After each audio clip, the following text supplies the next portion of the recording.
pred 25 leti se je v tej cerkvi slišala pesem Novomašni od pozdravljen. Danes smo slišali pesem Srebrnomašni od pozdravljen.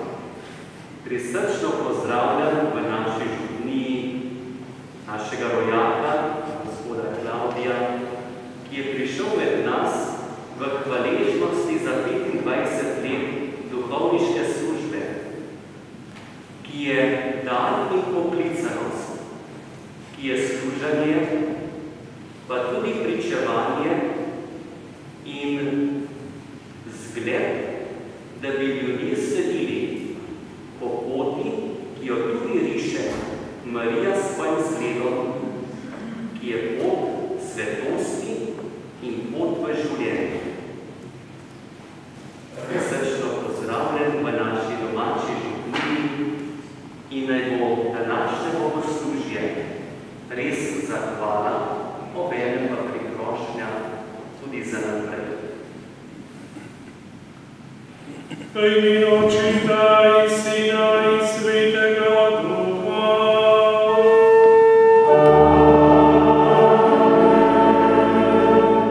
Milost našega Boga Očeta, občinstvo Svetega Duha, naj bo z vami vsemi.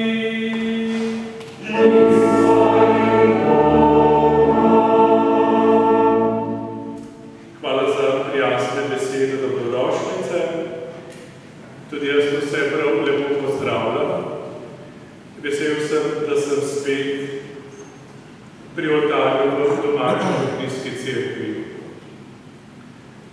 Ne vem sicer, kaj naredite, če berete kakšno napeto knjigo. Jaz navadno najprej preberem zadaj, kako se bo zgodba končala.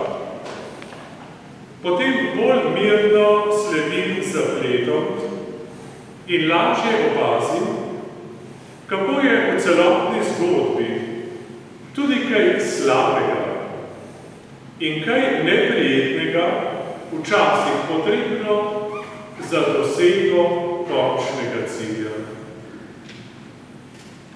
Zdi se mi, da je današnji praznik nekaj podobnega.